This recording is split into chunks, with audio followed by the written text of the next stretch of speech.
And man, I love her Mhm. attitude. She's like, I'm so grateful that I can feel pain.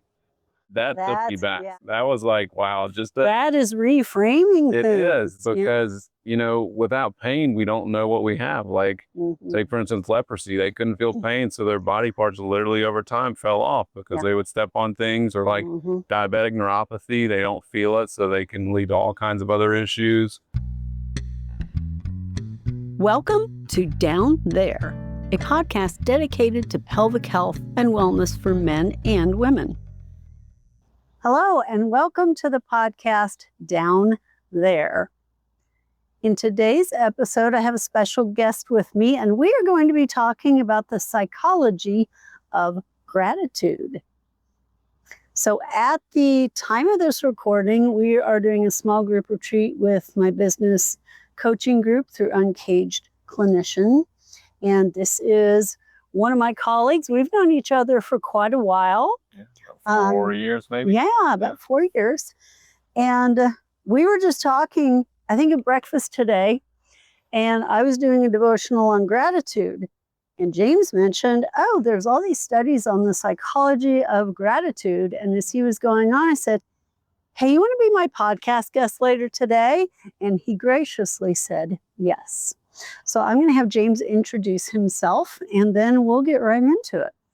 Yeah, so thanks for having me on, Laura. Yeah. It's been a fun weekend. And, the topic just came up. So yeah, I'm James Connelly. I'm an orthopedic physical therapist out of Roswell, Georgia, close to Atlanta. And I do see a lot of orthopedic, but I also see a lot of people who are just in chronic pain.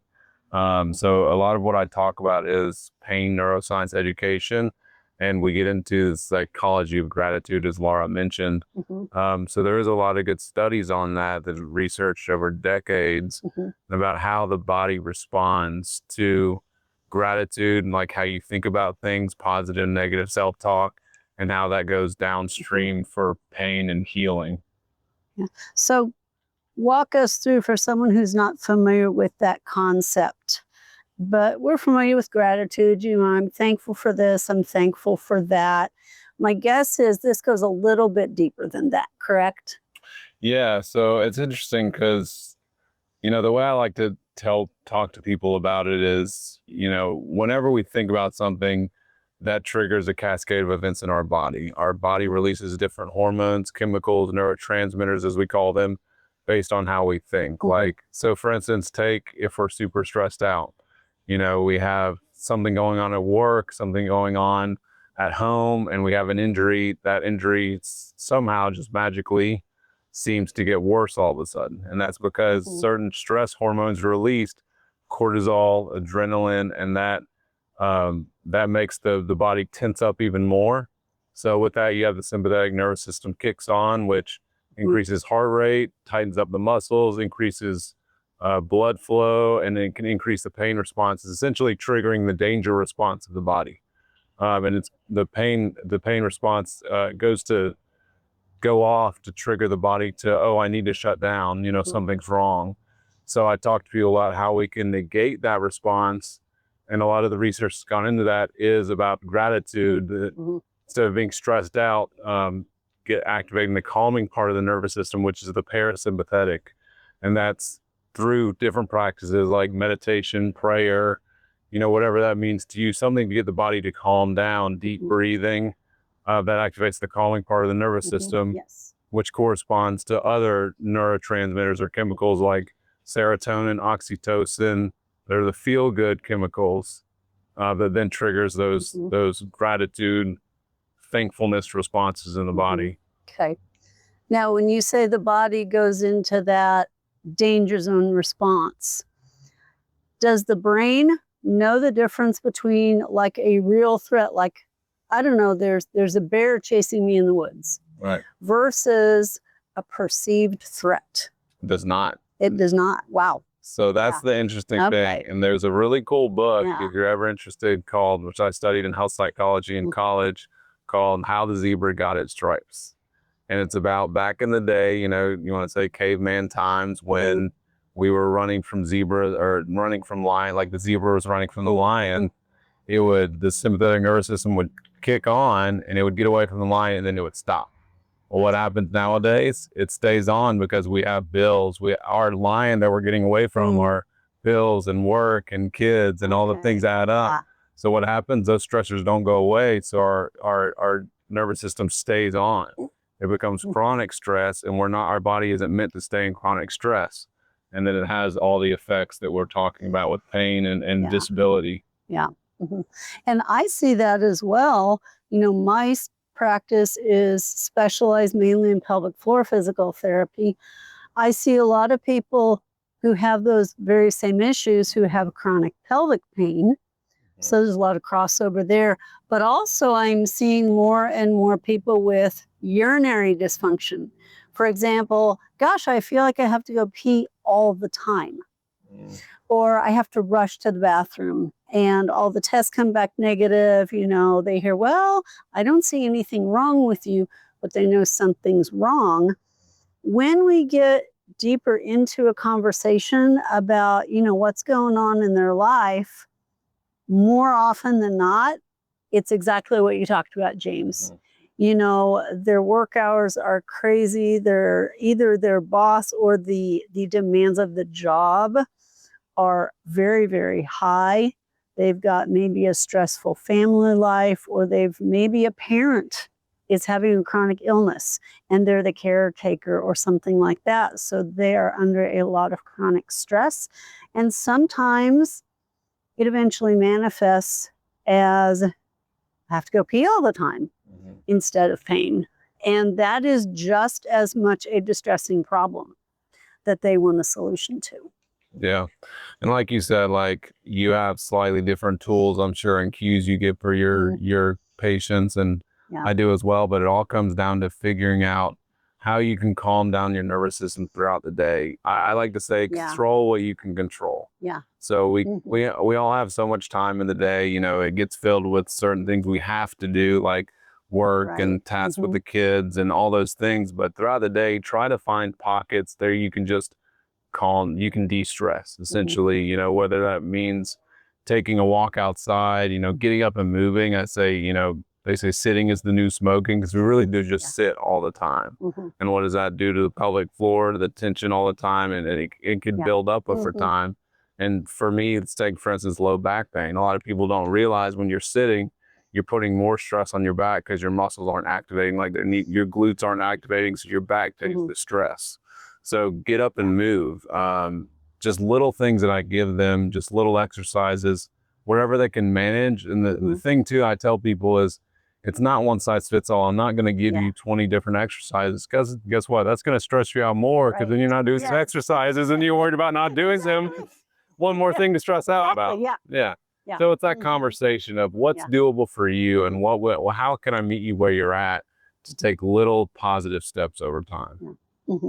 And I'm going to give an example. I'll keep it anonymous, but I had a patient a while back who came to me, very stressful job, and really not a lot of time during her day to do things. And she was either given a list of exercises that she didn't have time for, or she didn't have the setup at home for, or just told, well, be mindful of your breathing throughout the day. She's like, well, how do I do that? Well, just be mindful of your breathing throughout the day. Right. And so it seemed to me that, okay, one, we need to be more attuned to what they're dealing with and meet them where they're at. And two, how can we make this doable for them in their current situation? And define it more. What does that mean to be mindful of your breathing throughout the day when you feel like you have, you're just running around responding to things and you don't have time to stop and think about that? Any suggestions on that? Well, I think, first of all, to speak to your point about what does that mean to be mindful, I think it's the first thing is for us as healthcare practitioners, we have to understand that it makes sense to us because we went to school for this. So we teach it all the time and we learned it.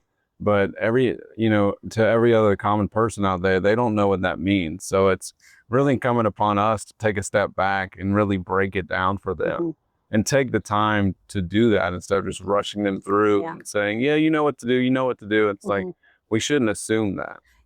Yeah. And once we start there, then we can give them ideas for, hey, does this exercise work? Do you have the proper setup at home? Yeah. Is this too much for you to do? And really taking the time to, because I like to say, there's the age old question, what's the best exercise? You got all the influencers. This will fix everything. The number one exercise to get rid of fill in the blank. Drives me crazy. By the way, anytime you see that, don't do that. It doesn't work, right? So I say the best exercise is the one that you'll do. Yeah. Right. Yeah. So, but to do that, to understand that, we have to ask those questions and be humble enough to say, look, I know this exercise might work for some people, but maybe it doesn't for you, and that's okay. Right. But let's find what does work and start there. Yeah. So walk me through maybe a scenario where you have used this with a patient recently. Okay. It really helped. Yeah. So I had somebody just this past week, actually, new patient, shoulder pain. Actually, I've seen her for a couple of things, shoulder and knee pain, but for shoulder pain in particular. And she had been dealing with this for, probably over a year. And she was still working out, going to see a personal trainer, and the personal trainer was doing well, but again, never took the time to really individualize her plan of care. Just kind of put her through the motions, did what he does with everybody else. And I started asking some of those questions of what does that mean to you? What does your day look like? What would it look like if we just tapered it back a little bit? And the other thing too is I collaborated with her personal trainer. So I'm never the type, I'm never the type to gatekeep or say I'm better than them. It's like, however we can get you better, let me talk to them, and let me modify your plan and work with what your goals are and what the trainer wants you to do. And there's no reason why we can't all get along, right? And move forward with the patient in mind. That's how it should. That's how true healthcare really should be. Yes, absolutely. And once I started doing that, of course, she started getting better and seeing more results. So it really was talking to the trainer, collaborating, and then also starting with where she's at, what she can do with her shoulder currently, what works for her lifestyle, because she was having some stressors at home. So again, sat down and talked with her through that about how I could help her with that. And it worked out. She's doing a lot better already. Great. Yeah. All right. How many visits did that take to have her start noticing that, oh, these little changes are working? Oh, that was after the first visit. We also did some other like pain modalities, because there's a place for modalities, and I like them in the very beginning, but then taper them off. So we did some of that the first session. And then when she came back the second session, she had already said she noticed difference in how she was implementing her exercises at home. Great. Yeah. So it really doesn't take much time. It's just asking the right questions and being willing to do that, and taking the time with the people in front of you. Yeah, one thing I like to do is I call it fit it into your life or fit it into your day. It's like, what are you already doing that we could make better, or maybe you don't know how to do it? One example I like to use is maybe a new mom who has a 6-month-old, and she's getting in the stroller, getting the stroller out of the car, getting the stroller into the car, getting the car seat into the car. But maybe her back is hurting, or maybe she's got some diastasis rectus and she's really afraid of those movements. And it's like, let's use that as your exercise. And sometimes it's reframing that. It's like, you don't have to go to a place, even though you love going to the gym. Maybe this is just a little different way of modifying it for a while until you're able to do that. And, how much does your baby weigh? Okay, 17 pounds or whatever. Wow. Okay, you're doing a 17-pound squat. Yeah. Or a 17-pound lunge, or whatever, you're lifting, you're doing core work, you're doing breath work, and they've really never thought about it that way. Yeah. And I guess that's one little glimmer of gratitude of, oh, wow, I really am doing something. And they already feel more motivated. Does it take any more time out of their day? No, it doesn't. And so all of a sudden they are seeing, oh, I can do this. This might be doable. I don't have to do a list of exercises that makes me even feel more guilty. And I want to not come to my next physical therapy appointment because I didn't do my homework or I didn't do my exercises. And I know some of you listening have probably thought that before. I've thought that before as a patient. No, it doesn't do me any good. In fact, it probably sets me back if I did that.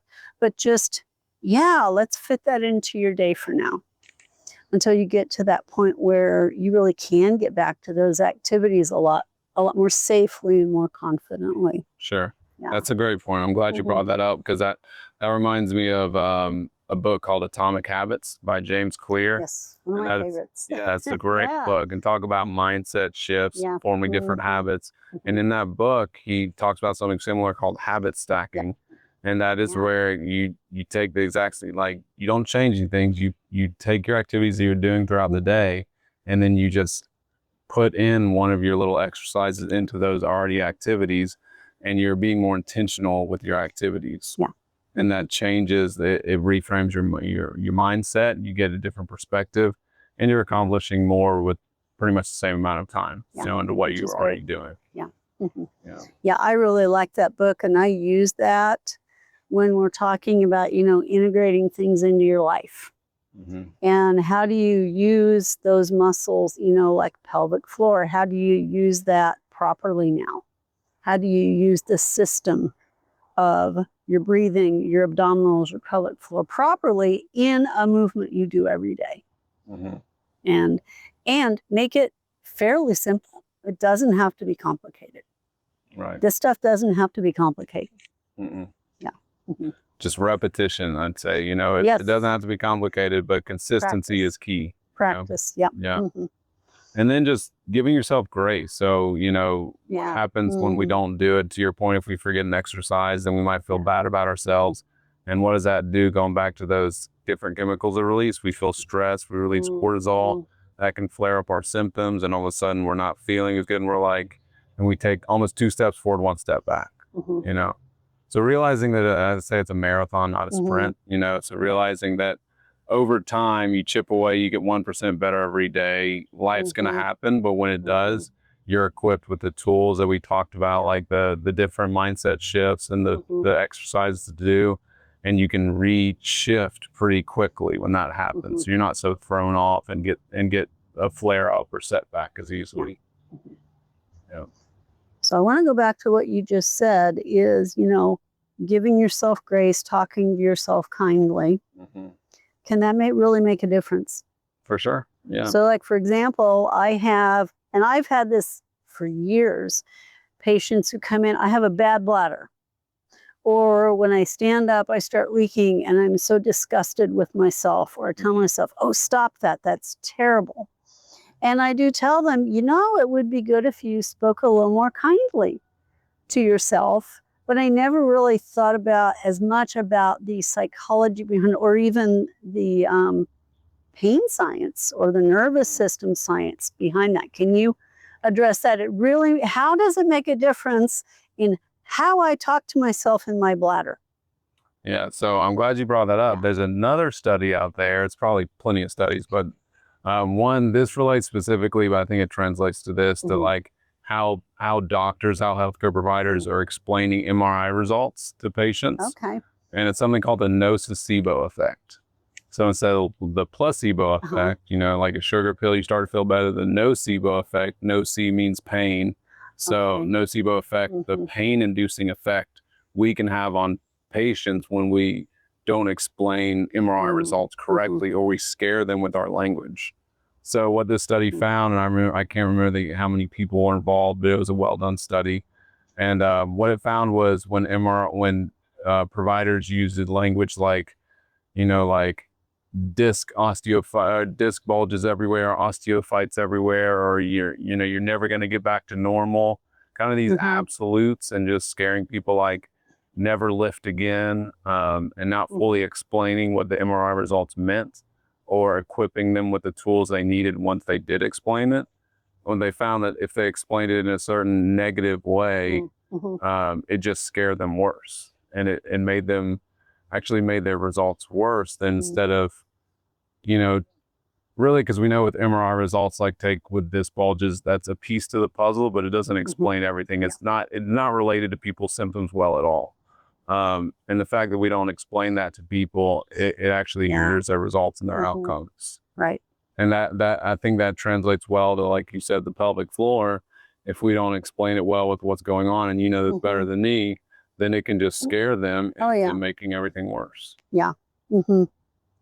You know, one thing that I say, I have a poster that says 5 things that your doctor should never tell you. And I added a 6th one because this is what patients had said. You know, when the doctor said, this is the worst case of whatever I've ever seen. You have the worst, worst prolapse I've ever seen. And that is very defeating. It's, very discouraging. And a lot of patients say, well, why even try getting treatment? If it's the worst case, I must be beyond hope. So, being mindful of what we say, choosing our words wisely, and just knowing we're talking to a person. And how is that person? They don't have, like you said, they don't have that medical training, and they're not supposed to. They're not used to that language. So saying it in a way that makes sense, that is honest, but doesn't induce fear or isn't such an absolute, I think really, really does go a long way. It does. And to that point, with the modern medical system, and this is why we have our own practices and we branched off, is because they can only offer so many solutions. Right. And those solutions they offer, they know they can't fix them. So they're just kind of putting a Band-Aid on it, or just saying, well, you can't do anything, because in their minds, they don't know what to do. But we have different training, and we have different ways to treat things that actually more solutions based, instead of just medical interventions, and more just a Band-Aid fix that actually does get to the root cause of the problem. Right. Yeah. So it's more of finding those providers, being willing to ask the right questions, and really knowing what your provider stands for and what they offer. Yeah. And then if they don't give you an answer, you don't have to go with that person. It's your right to go find somebody who's going to take proper care of you and offer you true health care, not just sick care, as I say. Yes. And for that, we can be grateful. Yes, exactly. Yes. So speaking of, that psychology of gratitude, what would that look like? Like in the average day of a person, if they were to practice that, how could they start? I think it's really being thankful for the little things. Like a little trick that I use is, when you get up in the morning, just write something down, like 3 things you're grateful for. It could be as simple as, I woke up in a warm bed today. I have a roof over my head. I get the opportunity to go to work. Because I think another mindset shift is get to versus have to. Yes. And I know people have probably heard this and they're like, oh, it's just that phrase again. It's like, but take it to heart, because it really is true. Like, let's take, we live in the greatest country in the world. The top arguably 1 to 2% just from living in America is what we are percentage wise as far as income. It's like, I get the opportunity to wake up with a roof over my head. Like, that's not a lot that can be said for that. So just those little things, like, even though everybody's going through trials, and I can't imagine what some people are going through as far as pain goes, but the fact that somebody I was talking to recently, actually one of my clients, she had been through, has a lot of pelvic floor issues, and I'm sending her to pelvic floor for that. Awesome. Hormonal issues, bad car accident, multiple pelvic fractures, surgeries. Wow. And she's only like 22. Wow. And she's like, I mean, I love her attitude. She's like, I'm so grateful that I can feel pain. Wow. That took me back. That was like, wow, that is reframing. It is, because, without pain, we don't know what we have. Like, say, for instance, leprosy, they couldn't feel pain. So their body parts literally over time fell off, because they would step on things, or like diabetic neuropathy, they don't feel it. So they can lead to all kinds of other issues. Pain is integrated in our body for a reason. So it's reframing. And when she said that, that was, again, I was like, like, that's amazing. But it's not easy. Don't get me wrong. She's not like all chipper about it all the time, but she is like, thank you God that I get this opportunity because it could have been way worse. Like she was in a really bad accident and just knowing her whole story, she knows how much worse it could have been. Yeah. And it's not the same as positive thinking. Right. Sometimes people think positive thinking, well, let's just think positively. And that, whether or not you believe that, whatever, but that can only take you so far. And I think gratitude just takes to a much deeper level and really understanding what that is. Sometimes, hey, I can take a breath. And then taking a nice deep breath. And taking the nice deep breath helps kick in that parasympathetic part of the nervous system that James had talked about. But also it's like, wow, I can do that. And it doesn't need to be a comparison that, oh, I'm more fortunate than others, but, this is something my body can do. And I can use that as a tool to help heal and to help calm, even though it's kind of like, working in the chaos around you. We all have chaos around us, all of us. Yeah. And we can't control all of it. Actually, there's probably very little we really can control, if we're really honest about it. But how do we go about their day amidst the chaos? How do we respond to the chaos? Are we able to respond? And that's where that gratitude comes in. Or are we just reacting to our day? And then that sympathetic, that fight or flight response just gets stronger and stronger and stronger until that becomes the default. Good news is you can actually rewire your brain to go back to that original responding to positive nervous system input and having that parasympathetic more in balance with the sympathetic. So it's a real thing. Like you said, there's lots of studies behind it, and I find that very encouraging. And that's one thing I'm grateful for as a pelvic floor therapist. Yeah, so, I love it. Yeah. Any other last thoughts or any other things you want to add, James? Well, I like just to kind of talk a little bit about what you just said about it's not just positive thinking, because, to your point, it kind of sounds like, well, that's just blind optimism. It's all rainbows and unicorns. And it's not saying that. It's not ignoring your situation at all, because we know what can happen through psychology with repressed feelings, and just pushing things down is not healthy either. Yeah. It's being aware of your situation, and even though it may be trying, that it's only temporary, and then what can you do with what you do have? And like you said, reframing that. Right. Because it's also perspective to your point. My body can do this, and it is healing. This is only temporary, but I'm getting there slowly but surely. Yeah. Because you're in the situation regardless. My thing is, you're here, you might as well make the most of it, even though it's not the best situation. It's not ideal, but life usually isn't ideal anyway, so make the most of the situation and realize that it's only temporary. Yeah. Do you have any personal experience with that, or any history of, making the best of a situation? Yeah. So when I was 8 months old, I had a stroke as a kid.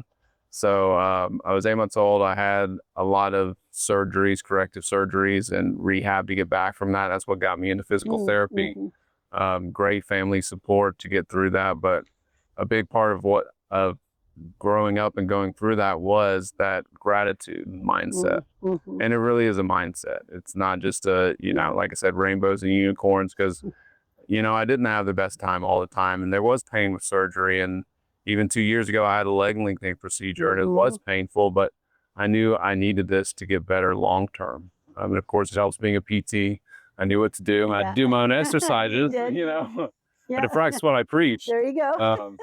But I did use that on myself, like pain neuroscience education, and deep breathing and gratitude. And because I remember when you had that surgery, that was intense.